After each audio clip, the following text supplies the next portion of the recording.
Good morning, fellas. How you doing today? Welcome, Fernanda, Samuel, Monse, Bola, Camila, Caroline, Constanza, Danai, Anais, Tamara. Welcome to a new session.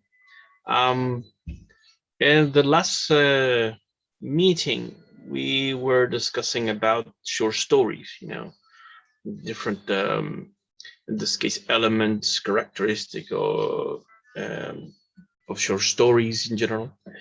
And but today we need to deal with a different topic. We're gonna study a little bit of jobs and work conditions. This is pretty much like regarding metalinguistic contents, vocabulary or lexical, in this case, contents. And last night I was watching a piece of news about the minimum wage in our country, and also the average, of most workers in our country. And I'm really disappointed because the average for about 50% of the workers in our country is 420,000 pesos. So you may imagine, or you try to picture, if it is possible for a family to live with 420,000 pesos. I think it's a joke, and I think it's a bad joke, right? It's really hard for even for a single person living alone in a one-bedroom apartment. I mean, it's impossible to live with 420,000 pesos, and that's the average. So, you know that the minimum wage in our countries are around 350.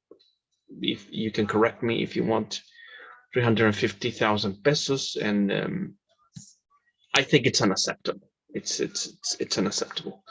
That the ethical, in this case, salary should be around, I don't know, this is my personal opinion, around 800,000 pesos, right?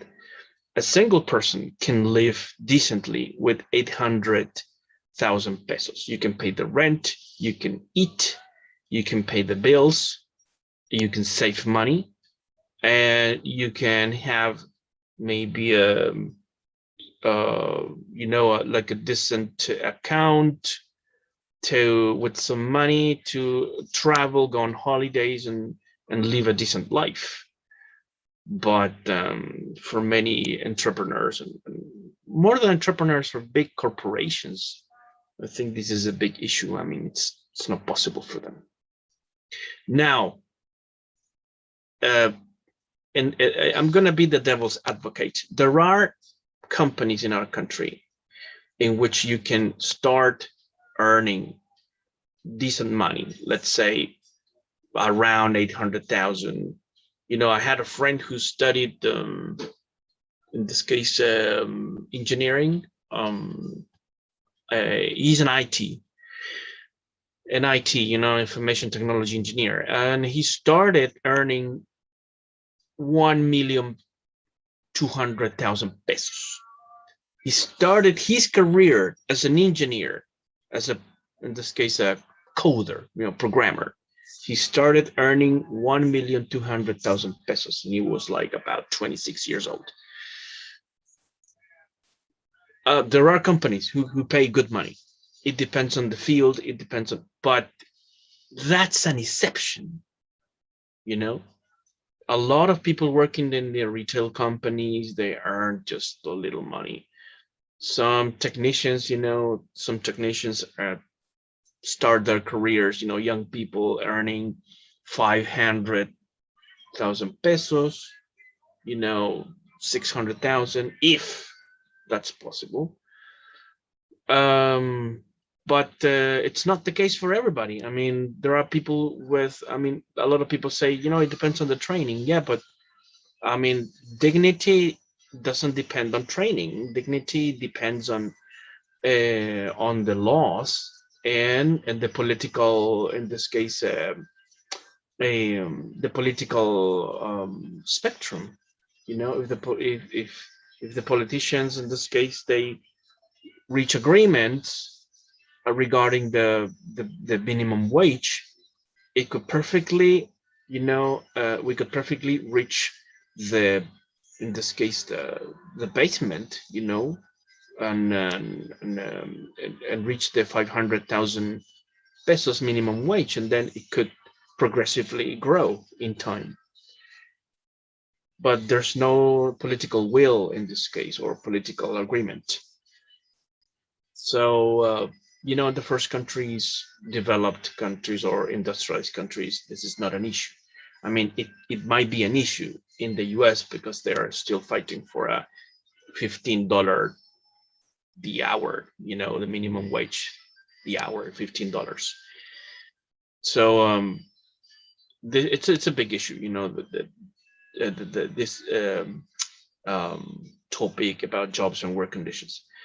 So I'm gonna be in this case reading your comments in the chat room, and also you can use the microphone. You can interrupt me anytime. Yeah. Otherwise, I'm gonna be speaking the whole class. Samuel, there's no living with that salary. That's surviving. Absolutely agree. I agree. Living by the month. I agree, Samuel. Like earning the minimum wage. Even if you gotta, for example, if you're living with somebody else, you both work and you earn the minimum wage, you're gonna be making around 700, a little bit more, 1,000 pesos. But you can't have children. It's ridiculous. You may have one, and that's gonna be really complicated. Who's gonna, even if both take care of the child, uh, you have to pay for example, for daycare, because you need to work, like both, to make ends meet. So I don't really understand the politicians in this country. I don't understand even the conservative spectrum. I don't understand them. They say you need to have children. All right, I want to have children. Is there any compensation? No compensation. All right. Are you gonna take care of the needs of my child? Nope. But you need to have children. You can't abort. That's a sin. It's like, all right. So you want me to have children, but you want me to work hard too. So who's gonna take care of the baby? And it's like, it's none of my business. It's your problem. It's like, what the fuck?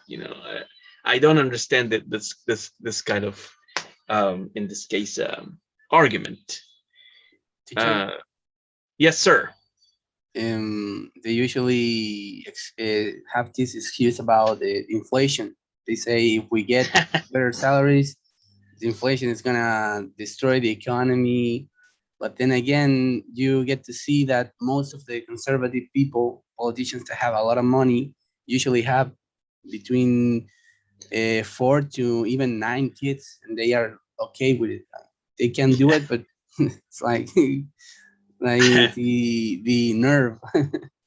Yeah, yeah. They that in this case an example of the conservative, in this case, people arguing about having children, and they believe or they think that everybody's living that kind of life, and it's like, is far from reality, really far. I mean, they live in a bubble. Basically, they live in, and they don't understand what the working class is experiencing every day. Paula, make them live with the minimum then. Yeah, I agree with that thing. I love that. I remember that interview with senators a long time ago. They don't know the prices of the basic, absolutely basic stuff like bread and milk. I just freaking I just freaking laugh my ass off on that, because it's true. Saying 1 kilo bread was 500, milk was too. My gosh, they have no idea what they're talking about. They, I mean, that they segregated themselves. They isolated themselves in those three communes, those three districts that we already know. They live in a bubble. That's another country, basically. If you go to Manhattan, you know what I'm talking about. uh, and But they never been, for example, to a village in, I don't know, La Pintana, and live 1 week over there, and they have no idea what they're talking about. And they are in charge of the country. So yeah, this is pretty much the introduction about the topic: jobs and work conditions. Um, Right. So you know what I'm talking about, and I'm gonna ask one person in the class to help me with the reading a little bit, with the definition of good work. Duncan Selby, Chief Executive, Public Health England. Maybe Paula, if you are able, can you help me with the reading, please? Good work in this section.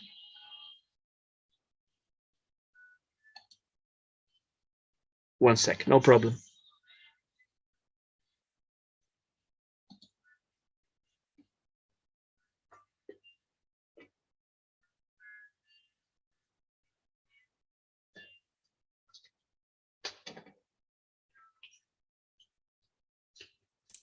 Okay, can you hear me? Yes. I need to connect Loud my and clear. microphone. Which one should I read? I'm sorry. Having a good job is good for. Okay. Good work. Having a good job is good for our health, but the quality of our jobs makes the difference. Ensuring people have a safe, encouraging, and supportive working environment will help keep them well and in work for longer. This is something that all employers can and should take steps to achieve. Thanks a lot, Paula. Thank you very much. That was nice reading. Okay. So according to this, Duncan Selby in England, having a good job is good for health. All right. So remember, having a job, in this case, a good job, a decent job, is good for health. Absolutely, because you're making money. Maybe you're doing something that you like, or maybe you work in a safe environment. Having a good job is good for health, but not necessarily just having a job, right? You know that there are shitty jobs in our country, and we work, and we do them because we need to survive. As Samuel said, we need some money to pay the bills and have a roof over our heads, and some food, which not necessarily is healthy food, right? Because healthy food is sometimes more expensive. Not all the time, but you know what I'm talking about. What else? Ensuring people have a safe, encouraging, and supportive working environment will help. No, will help. Yes, keep them well. Remember this: safe, encouraging, supportive working environment. I mean, I want to know a company or organization in which you can see these conditions, in actuality, right? I would love to work in an organization with those characteristics, because I love pedagogical, but that's not the best place in the sense of working conditions. There are many different situations that we need to solve at the university, not only in this university, but universities in general. And that's because of the legal framework, like professors and lecturers in general. If you're not hired with a contract, we just work for fees, o sea, por honorarios. And that's really unstable. It's not a steady job. It's something that we do because we love it, but it's not a steady job. That's why many professors and lecturers work in different places. Like me, I got 3 different jobs.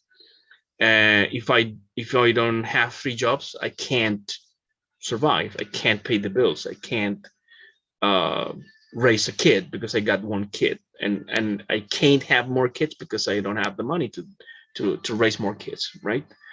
Um, so for work to support a healthy life, it should. And there are four conditions according to the Health Foundation 2019. They say four conditions. And I would like somebody else to help me with the reading in this case. If there are no volunteers, I'm going to pick one of you guys to read the four conditions. Let me see. Maybe la Monse. No sé si estás por ahí. Are you there, Monse? Valenzuela. Sí, profe, ¿qué pasó? Can you help us with the reading, please? Yeah. For work to support a healthy life, it should pay fairly and offer lasting security, ensure good working conditions, enable a good work-life balance, provide training and opportunities to progress. Thanks a lot, Monse. That was really good reading. Thanks a lot. All right, so we got these four conditions, and we need to think about, jobs and companies and organizations in our country. Pay fairly and offer lasting security. I don't know if that's really happening in general in our country. Pay fairly. Some companies might say that they pay fairly, but that's the exception. Like most companies just try to pay the less and earn the most. Okay, because the rules of the game, the legal framework allow companies to pay low salaries and get the maximum, in this case, profit. That's our capitalist system, which is not the same in every country. We got the Chilean way, right? The Chilean capitalism, which is not the same as the Chinese capitalism or the Nordic capitalism. It's not the same, right? There are more, in this case, guarantees in Europe, for example, and Canada, in Oceania, for the workers. Companies should pay taxes, more taxes. Yep. And it doesn't mean that you're going to kill the companies, because at the same time you can provide for more incentives for companies, right?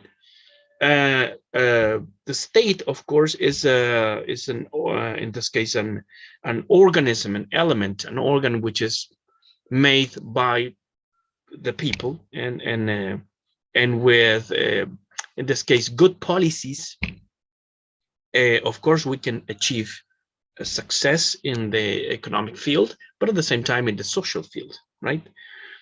But there should be political will. There should be political agreement. If there's no political agreement, we will never reach, in this case, the first world. Never. Ensure good working conditions. Look at this: 61 of workers in insecure employment have worked when unwell for fear of losing their job or pay. Like workers, this happens every day in our country. People working in unsafe conditions, and they have to do it because otherwise they will be fired. That's a real thing. That's a real deal. Enable a good work-life balance. Forget about having a work-life balance in a job like, in the retail or working for malls and stuff like that. Forget about that. Or restaurants. Together with an unfair pay, and unsafe working conditions, they work a lot.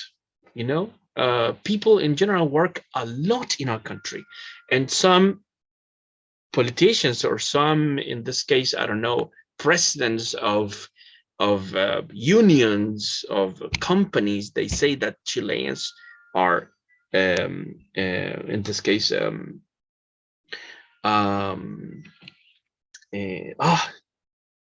what's the word for lazy? That's the word. And I don't think so. I think that Chileans work a lot and they are hardworking in general. There are exceptions like uh, like always, but I think I've met a lot of people who work overtime more than 8 hours every day, and they do it because otherwise they will be fired. And if they're fired, they can't pay the bills. Period. So employees working long hours are 2.5 times more likely to have a major depressive episode. I've seen a lot of teachers, professors, lecturers in the education field being burnt because of many hours of planning, many hours of in front of a screen, many hours correcting papers and doing the after work to have a semester done. Not only in the educational field but in other jobs, it's pretty much the same stuff. And that's why, because the Chile is one of the sickest countries in Latin America. Our mental health is a disaster because of the working conditions in general, right? So all of these things, low wages together with overwork and together with the rest of the living conditions, that's the perfect cocktail for, in this case, suicide, uh, poor mental health, etc., etc. Right? And they say that if you go to the streets to march and protest, you're a criminal. And you should be in jail. And that's just nonsense. It's just garbage. Hold on. Paula, it's probably because of the 45 hours per week. That's true. A lot of foreigners see Latin American people as hardworking people, and so do I. Absolutely. Absolutely. We know that but lazy people, you can find lazy people in every single country around the world, right? But we cannot say that the general in this case, that's the general case. That's the rule. It's not the rule, right? And Samuel, depression is the most common disease in Chile apart from diabetes. Absolutely, absolutely. I think that we got the highest suicide rate in Latin America, right? Japan has, for example, really high rates of suicide. Korea, China, countries like in the Eastern European countries, like the ex-Soviet Union, Orb, etc., etc., and United States, really high rates of suicide. So and it's because of the overwork. It's like not having a good work-life balance, right?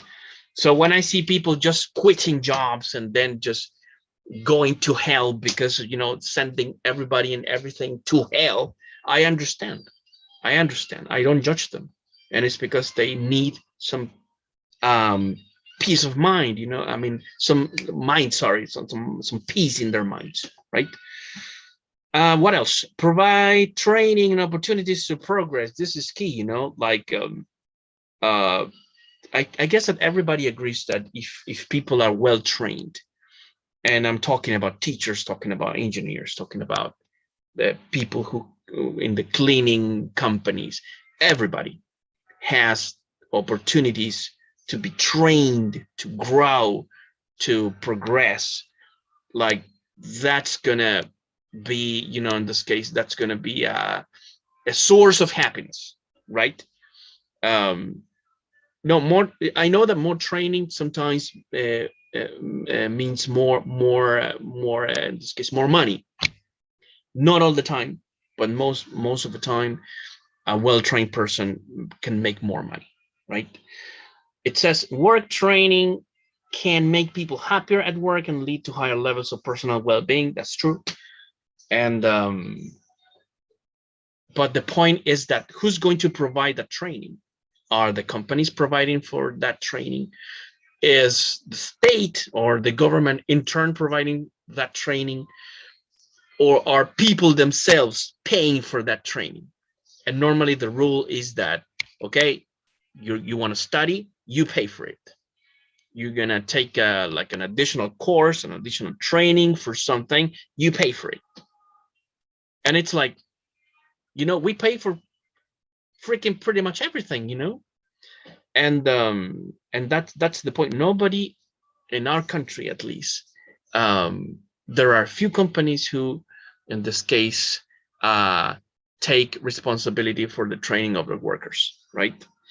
Sometimes there is Sensei, but Sensei just covers just a little percentage according to the salary, and it's not pretty much like every company in our country is like, don't worry, you can grow in our company, we're going to train you, and if you want to study something else, to reach some I don't know, some management in our country, in our company, we're going to pay for it. There are some companies who do it, I mean, which does that thing, but not all of them.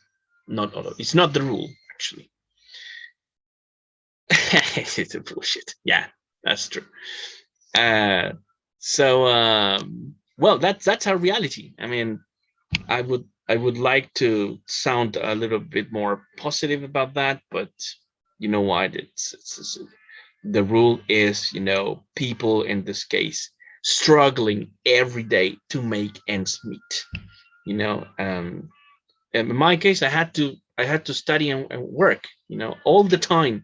First year at the university at Belgigo, I started in this case, my teacher training course, working in Pizza Hut, working in different jobs in supermarkets and being a cashier, whatever, cleaning stuff.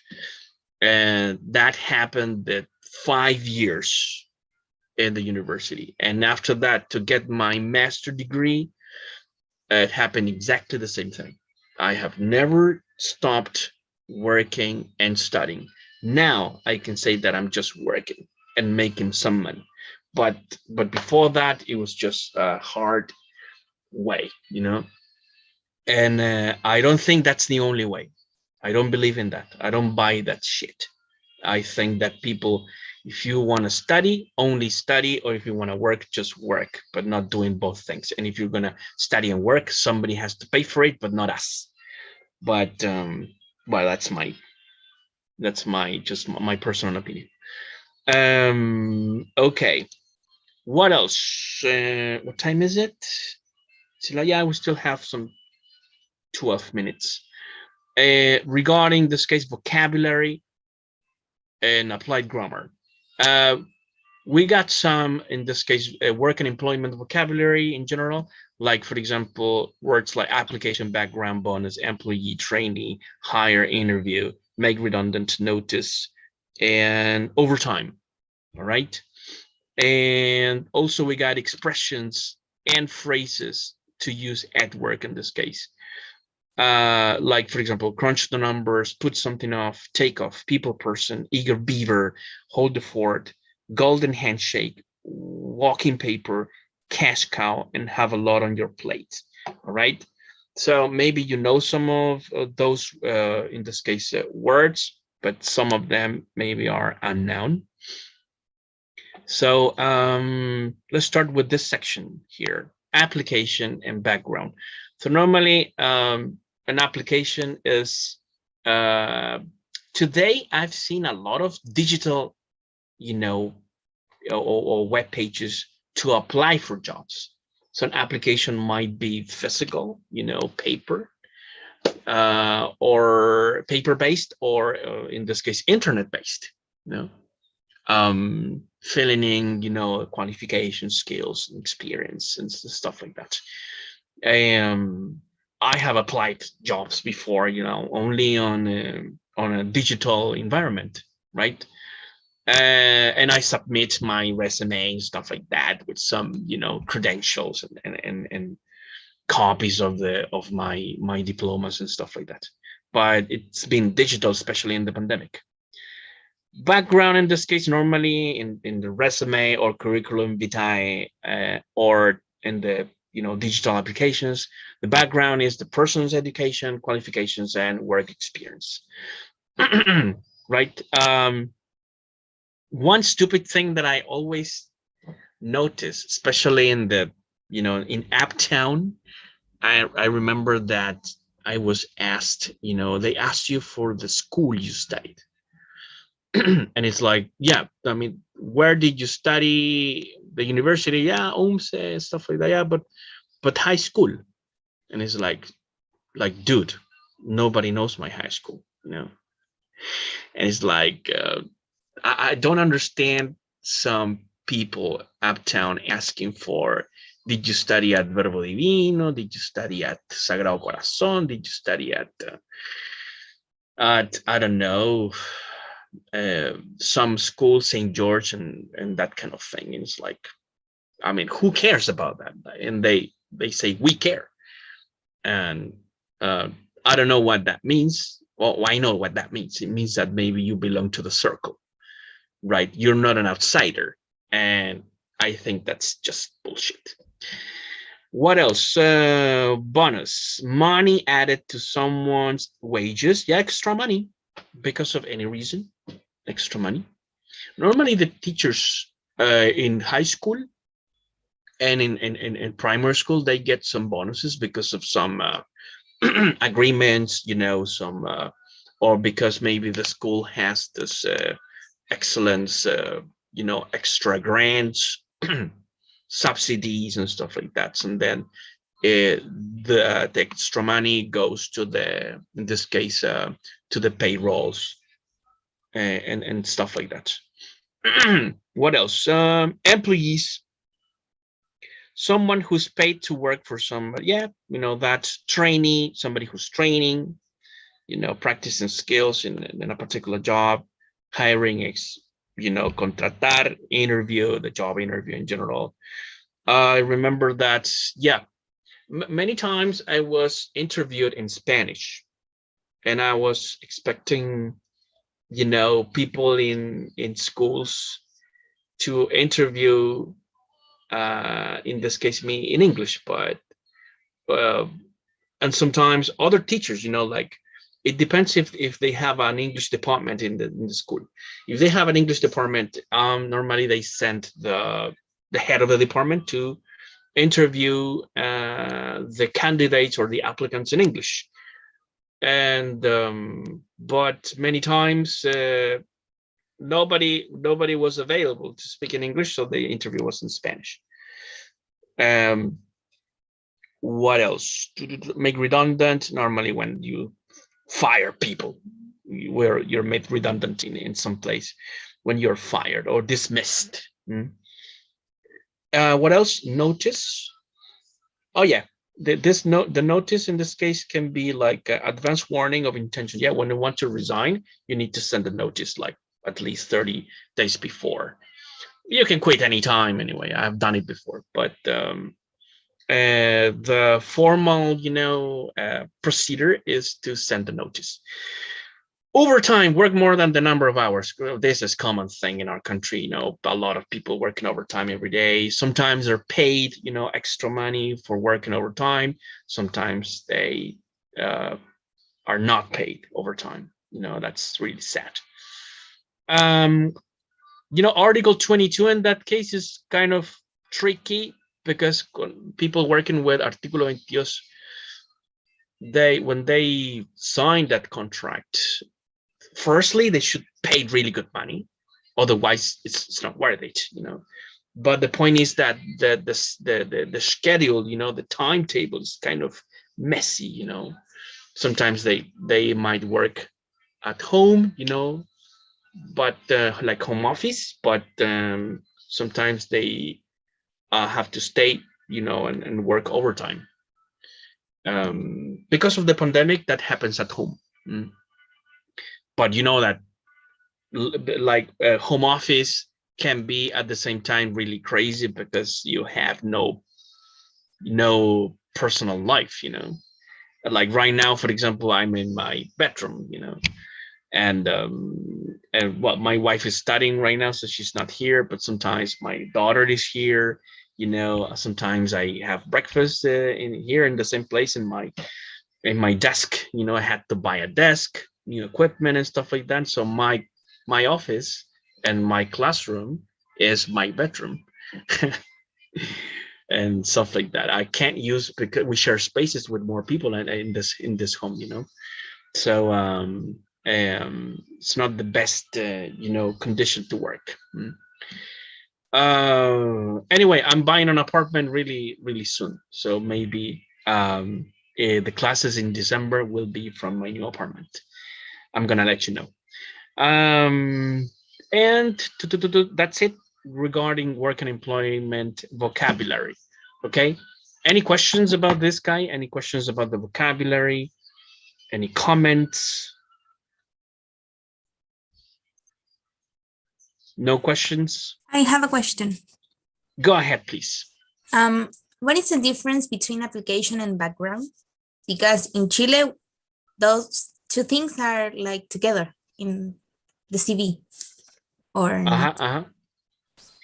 Right. It's a really good question. Well, the background is particularly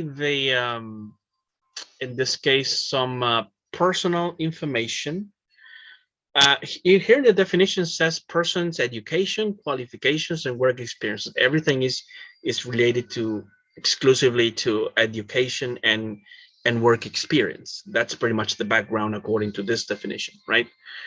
In the resume, the background should be pretty much the same thing, like person's education, work experience, some diplomas, trainings, and stuff like that. When it's just related to the personal background, not the work or education background, is the personal background is pretty much like the personal information, where you are from, your age, if you're married or single, and that sort of stuff. Sometimes some extras like hobbies and things that you like to do, but that's it. But I think we should make the division. The personal background is different from the education background, or in this case the work background. All right. Now the application is the whole process. The application is pretty much like all the paperwork and the interviews, right? That's the application, la postulación en sí. In this case, the definition is regarding a letter or form with details with your qualification, skills, or experience. I think that in this case, this is not very accurate definition, right? The application or la postulación is the whole process. Okay. It doesn't say that in this particular presentation. Okay. It looks like application and background looks like the same because they look like a resume, like both of them, but sometimes there is a letter of application which is like a presentation, like some companies ask for that, like the resume or curriculum vitae plus a letter, which is just, I'm not talking about you, I mean who you are and what your in this case goals are and why you want to work in that particular company and stuff like that. But that's a letter of application, right? Which is attached to the curriculum vitae or the resume. And within the resume, there is a section which is like the background, which is what it says here, right? I don't know if I really explained myself about this. Yes, thank you. You're welcome. Samuel, on job interviews, they also do psychological tests as well. Absolutely, that's completely true. To work at Pedagógico, I had to pass the psychological test. You know, it was really, I think it was a very complete and thorough interview and process. You know, um, anyway, very important for teachers and for professors. I think it's and I think it happens, for example, in countries like Finland or other countries. The selection of teachers and professors for the universities are really you know exhaustive, and I agree with that. Mm? uh, we don't need teachers and professors or lecturers harassing students. I think that's really important. We need people with higher standards, ethical standards, as professors, lecturers, and teachers in high school and primary school, right? Very good. And regarding expressions and phrases to use at work, there are some interesting here phrases, like, for example, crunch the numbers. Normally in the accountancy, areas, they crunch the numbers. In this case, regarding the profit and so on. Put something off, like meetings, classes, and or interviews. You can put them off, for later. Take off is when a company starts to grow up, an organization in general. For example, in the educational field, normally we say that an organization takes off when enrollments, in this case, increase, or las matrículas. They, like, educational organizations depend on the enrollments. That's true. I mean, there's no magic in that. What else? A person, people person, yeah, social person, social skills, and people who love to talk and stuff like that. Eager beaver is normally the person who works really hard. Sometimes, I don't think they are los espinitas. But sometimes los espinitas, but normally the eager beaver works a lot because they love working hard, right? Hold the fort is normally when people go on vacations, and then you have to stay and you have to, replace this person or absorb the work while this, in this case, co-worker is enjoying their holidays. That's hold the fort.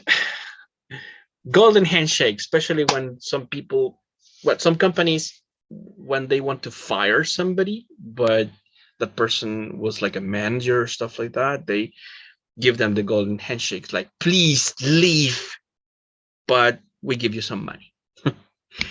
Normally when they know some sensitive information and stuff like that, they give them money so that they can shut up. Or, for example, in previous years at UMSE, the teachers who were, in this case, lecturers and professors who were like 80 years old, they told them, you know what, leave the new generations to overtake, in this case, your place, and we're gonna give you money. So thank you for everything, for your 40-year service. Go home with the golden handshake. Sorry. Walking paper, el sobre azul. You know what? When you got that letter, it's because you're fired.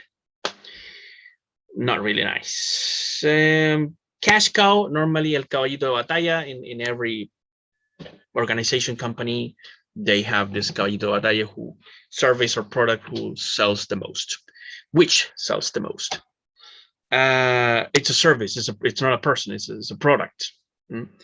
And have a lot of your plate. It's when you have a lot of work.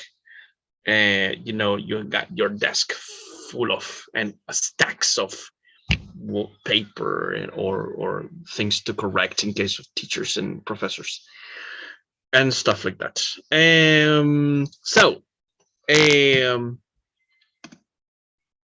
I'd like to hear or read some of your final regards about this content about work and employment. You know, maybe estamos pasaditos, 5 minutos. Me hubiera gustado poder tener tiempo de hablar acerca de los profes en general, working conditions, but estamos pasados ya. But maybe next class, maybe tomorrow, we can continue talking about this, right? Thank you for your attendance today. Thank you for your contributions in the chat room and in the microphone. And have a great day. Please check out the things that I have uploaded on UCampus for you guys so that you can practice and check out the presentation that I uploaded for you guys. Thank you very much and have a great day. See you tomorrow. Bye-bye. Bye. See Bye-bye. you. Bye, teacher. Bye. See Thank you. you. Take care. You're welcome.